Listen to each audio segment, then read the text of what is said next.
Welcome back to bocopreps.com for our football show this week. And Chris, a lot of things going on in football. Let's start with 5A. Fairview had a game last week that they should have won, and they did win against A West, one they needed to get. But they got a big one this week against number 5 Pomona. Yeah, Fairview's been a really resilient team, and it's good to see how they bounce back from those early season losses to like Mountain Vista and those kinds of games. But Pomona is going to be a tough one. Yeah. That they have a quarterback, Alec Finland. He threw for 212 yards against Boulder last week. So he might test Fairview's secondary a little bit. But, Fairview's defense has been really good. So I'm kind of excited to see what happens there. Yeah.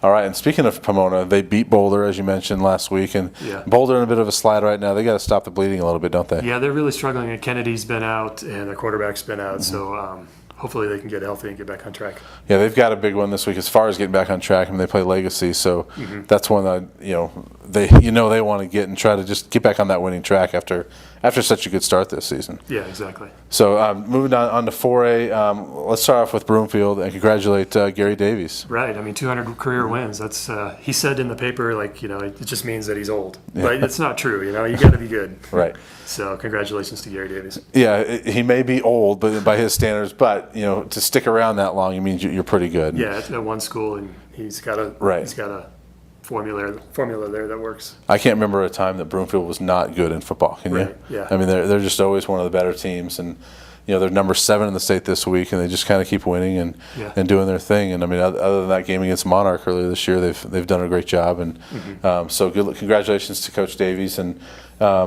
sticking in 4A, Longmont, number 3 in the state. We talked about them a lot this year and how dominant they've been. They've been a bit sluggish the last 2 weeks. I mean, they're still putting up those 40-point games, but they're kind of giving up a lot more points in the last 2 weeks. They need to pick it up, though. I think that they'll be forced to kind of refocus a little bit because they've got Greeley West this week and then followed up with Broomfield next week. I mean, 2 teams that they just need to be careful.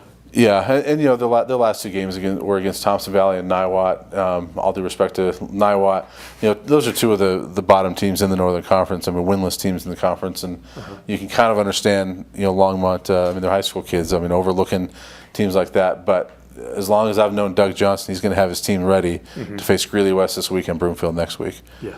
Monarch, the other top team around this area. They just keep rolling along, and they should have another.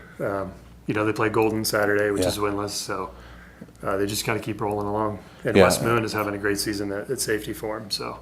Yeah, Monarch, the number 2 team in the state, and we expect them to stick. Yeah. If they lose this one, it'll be a bit of a shock. So be in trouble in practice next. Move down to 3A, Silver Creek, a team that I had a chance to see play last week against Berthoud. Berthoud, traditionally a very good team, and Berthoud, they're okay this year. I mean, I think they're 3-3 or 4-2, but Silver Creek just rolled over them. I mean, their defense was dominant.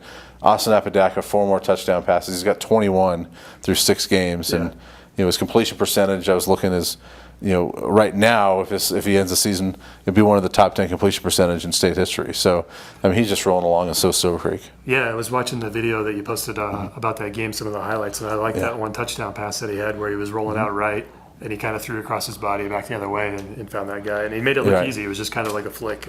And as we were talking before this, I mean, that's a throw that maybe 1 in 10 high school quarterbacks makes, and he made it look really easy. And Austin just having a great season. And they got a big one this week against Erie, a local team that was supposed to be better. We thought it was going to be better than they have been this year. But, they've started to get back on track a little bit, won their league opener last week. And, in the 3A Northern, that's about as big as it gets this week, is Silver Creek and Erie. Also in 3A, a top 5 matchup with Holy Family and Kennedy. And, that's a big one for Holy Family. Yeah, we'll kind of find out, if Holy Family is really for real. I think they are, but, this is a good way to find out. Yeah. So. Well, thank you very much, Chris, for being with us today. And thank you for watching. And check out all of our coverage of prep football. And we'll see you again next week.